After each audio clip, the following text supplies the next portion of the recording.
சோலைமலைக்கு என்ன ஆச்சு, ஆங்கிலேயர்கள் சோலைமலையை என்ன பண்ண காத்திருந்தாங்கன்னு தெரிஞ்சுக்கலாமா? Welcome to Tamil story garden. அத்தியாயம் 4, வன்மம் வளர்ந்தது. சோலைமலை சமஸ்தானத்துக்கு ஆங்கிலேயர்கள் வந்து சேர்ந்த சமயம் சோலைமலை மகாராஜாவுக்கும் அந்த சமஸ்தானத்தை அடுத்திருந்த மாரணீந்தல் மகாராஜாவுக்கும் கொஞ்சம் மனத்தாங்கல் ஏற்பட்டிருந்தது. எல்லை தகராறு காரணமா ஏற்பட்ட மனத்தாங்கல் தான். இந்த தகராறுல 2-3 தடவை சோலைமலை வீரர்களை மாரணீந்தல் வீரர்கள் முறியடித்து துரத்து விட்டாங்க.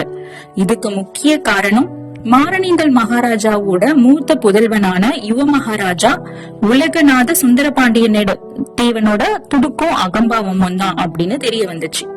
சோலைமலை மகாராஜா தன்னுடைய ஏக புதல்வியான பரிமள மாணிக்கவல்லி தேவிய மாரணீந்தல் இளவரசனுக்கு கல்யாணம் செய்விக்கலாம் அப்படின்னு ஒரு காலத்துல எண்ணி இருந்தாரு.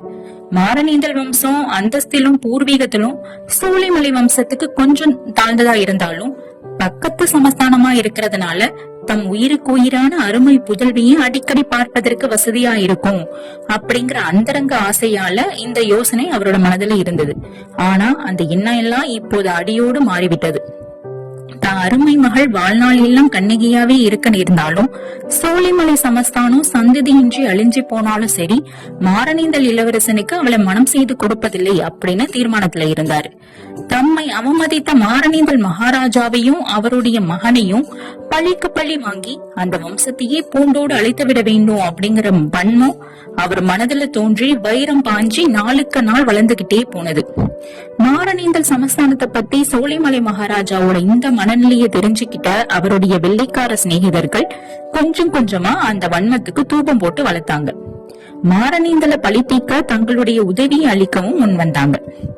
இப்போ சோலைமலை மகாராஜாவுக்கும் கம்பெனியாருக்கும் சிநேகித உடன்படிக்கை ஒண்ணு ஏற்பட்டது. ஒருவருடைய சிநேகிதர்களும் பகைவர்களும் மற்றவருக்கும் சிநேகிதர்கள் பகைவர்கள் அப்படின்னும், யுத்தம் நேர்ந்தால் ஒருவருக்கொருவர் சகாயம் செய்து கொள்ளணும் அப்படின்னும், முக்கியமா மாரணீந்தல் வம்சத்தோட கொட்டத்தை அடுக்க சோலைமலை மகாராஜாவுக்கு கம்பெனியார்கள் உதவி செய்வார்கள் அப்படின்னு உடன்படிக்கையில குறிப்பிட்டாங்க. அதற்கு பதிலா சோலைமலை சமஸ்தானத்துல கம்பெனியாருக்கு சில விசேஷ உரிமைகளும் சலுகைகளும் கொடுக்கப்பட்டது. இந்த செய்தி எல்லாம் மாரணீந்தல் யுவராஜா உலகநாத தேவனுக்கு தெரிய வந்த போது அந்த இளங்காளையோட அகம்பாவமும் வாய் துடுக்கும் பன்மடங்கு அதிகமாச்சு.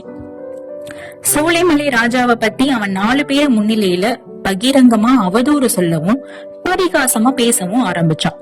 சோலைமலை ராஜாவோட மூளை கலங்கி விட்டது என்றும், அரண்மனை கோயில்ல இருந்த அம்மன் விக்கிரகத்தை அப்புறப்படுத்திட்டு அங்கே விக்டோரியா மகாராணியோட படத்தை வைத்து தினம் 3 தடவை பூஜை செய்கிறார் அப்படின்னும், வெள்ளைக்காரனை கண்டால் உடனே எழுந்து கும்பிடுகிறார் என்றும், வெள்ளைக்காரனை பார்த்து குறைத்த குற்றத்துக்காக அவருடைய அரண்மனையில இருந்த வேட்டை நாய்கள் எல்லாவற்றையும் சுற்று கொண்டு விட்டார். லண்டன்ல தெருக்கூட்டி கொண்டிருந்த வெள்ளைக்கார தோட்டியின் மகனுக்கு சோலைமலை இளவரசியை கல்யாணம் செய்து கொடுக்க போகிறார் என்றும், அடுத்த ராத்திரியில் திடீரென்று தூக்கத்திலிருந்து எழுந்து உட்கார்ந்து மேற்கு திசையை நோக்கி பளிர் பளிர் என்று கன்னத்தில் போட்டுக் கொள்கிறார் என்றும், இப்படியெல்லாம் மாரணீந்தல் இளவரசன் 4 பேர் முன்னிலையில பரிகாசமா பேசி சிரிக்கிறான். இந்த செய்திகள் எல்லாம் காற்றிலே மிதந்து வந்து சோலைமலை மகாராஜாவோட காதிலே ஈயத்தை காய்ச்சி ஊற்றுவது போல பாயுது. இந்த செய்திகளால சோலைமலை மகாராஜாவுக்கு தம்முடைய புதிய சிநேகிதர்களான வெள்ளைக்காரர்கள் மீதோ இல்ல கம்பெனி சர்க்கார் மீதோ கோபம் வரல. அதுக்கு பதிலா மாரணீந்தல் மகாராஜாவிடமும் அந்த யுவராஜாவிடமும் தான் அளவில்லாத கோபம் வருது. அவர்களை நினைக்கும் போதெல்லாம் அவர் இரண்ய கசிபு, ராவணன், சூரபத்மன் முதலான ராட்சசர்களுடைய சுபாவத்தை அடைஞ்சிடுறாரு.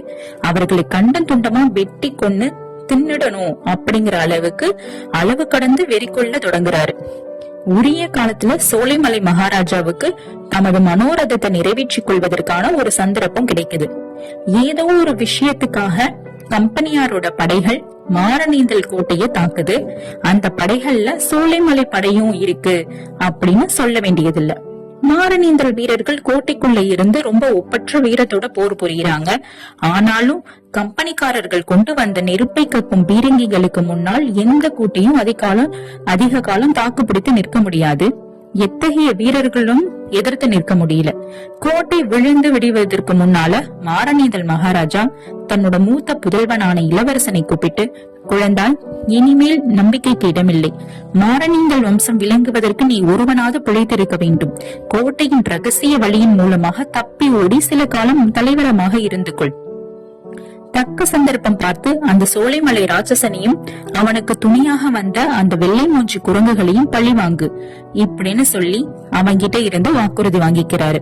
இப்ப பதிலுக்கு இளவரசன், அப்பா, நீங்களும் எனக்கு ஒரு வாக்குறுதி தர வேண்டும். நான் கோட்டையிலிருந்து வெளியேறிய பிறகு சண்டையை நிறுத்தி விடுங்கள். வீரப்போர் புரிந்து தோல்வியடைவதில் அவமானம் ஒன்றும் இல்லை. சோலைமலை மகாராஜா எப்படியும் இந்த நாட்டிலே பிறந்து வளர்ந்தவர். பழைய மறவர் பெருங்குடியை சார்ந்தவர். தங்களையும் நம் குடும்பத்தாரையும் அந்நியர்களாகிய வெள்ளைக்காரர்கள் அவமதிப்பாக நடத்துவதற்கு அவர் சம்மதிக்க மாட்டார். நமக்கும் ஒரு காலம் கூடிய சீக்கிரத்தில் வந்தே தீரும். வடதேசத்தில் இந்த வெள்ளை மூஞ்சிகளை நாட்டை விட்டு துரத்துவதற்காக அநேக பெரிய பெரிய மகாராஜாக்களும் நவாபுகளும் சேர்ந்து யோசனை செய்து வருகிறார்களாம். அவர்களிடம் போய் நானும் சேர்ந்து கொள்கிறேன்.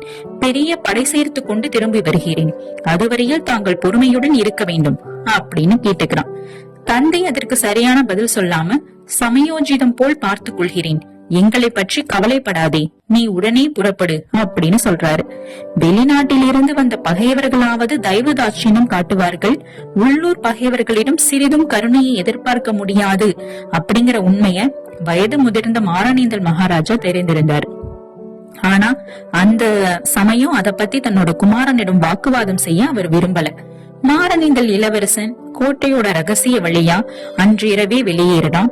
கோட்டையிலிருந்து 2 காத தூரத்துல இருந்த மேற்கு மலைத்தொடரை அடைஞ்சி அங்குள்ள காடுகள்ல சில காலம் ஒளிந்திருக்கலாம் அப்படிங்கிற எண்ணத்தோட ரொம்ப வேகமா நடக்கிறான். ஆனா பொழுது புலரும் சமயத்துல எதிர்ப்புறத்துல இருந்து மாரணீந்தல் முற்றுகையில சேர்ந்து கொள்வதற்காக வந்த கம்பெனி படை வீரர்கள்ல ஒருத்தன் சாலையோரமா ஒளிஞ்சி போற இளவரசனை பாத்துடுறான். யாரடா அங்கே போகிறவன் அப்படின்னு அவன் கேக்குறான். அவனுக்கு மறுமொழி சொல்லாம இளவரசன் காட்டிலே புகுந்து ஓடுறான். கம்பெனி வீரர்களோட சந்தேகம் இப்போ அதிகமாயிடுது. படைத்தலைவனை அவனை துரத்தி பிடித்து கொண்டு வரும்படி 6 வீரர்களை நிறுத்திட்டு மற்றவர்களோட மேல போறான். தன்னை தொடர்ந்து 6 வீரர்கள் தான் வருகிறார்கள் அப்படிங்கிறது இளவரசருக்கு தெரியல. தாம் மாரணீந்தல் இளவரசன் என்பதாக தெரிந்து கொண்டு ஒரு பெரிய படை தன்னை தொடர்ந்து வருவதாகவே நினைக்கிறான். அவர்களிடம் எப்படியும் அகப்படக்கூடாது அப்படின்னு மனதை உறுதி செஞ்சுக்கிட்டு அடர்ந்த காடுகள்ல புகுந்து ஓடுறான். கடைசியாக சோலைமலையோட அடிவாரத்தை அடைகிறான். கொஞ்ச தூரத்துல சோலைமலை கோட்டை தென்படுது. அதன் சமீபத்திலே போவதற்கு இவனுக்கு இஷ்டம் இல்லை அப்படின்னாலும் வேற வழி ஒன்னும் தெரியல. அந்த கோட்டை மதிலின் ஓரமாக சென்று கோட்டையை கடந்து போனால்தான் அதற்கு அப்பால் இருக்கும் மலை மேல் ஏறுவதற்கு சௌகரியமான சரிந்த பாறை இருக்கு. இளவரசன் இப்போது வந்து அந்த சேர்ந்திருந்த இடத்துல இருந்து பாறை செங்குத்தா கிளம்புது. சற்று நின்னு யோசித்த பிறகு திரும்புறதுக்குள்ள சமீபத்தில் கேட்ட காலடி சத்தத்தால இளவரசன் ரொம்ப வேகமா நடக்கிறான். அவனுடைய கால்கள் கெஞ்சுது, தலை சுழலுது, கண்கள் இருண்டு வருது. கோட்டை மதிலை அடுத்திருந்த குறுகலான வழியில அவன் போய்கிட்டு இருக்கான். பின்னால காலடி சத்தம் வினாடிக்கு வினாடி நெருங்கி வந்துகிட்டே இருக்கு. மேல ஒரு அடி கூட இனிமேல் நடக்க முடியாது அப்படின்னு தோணுது.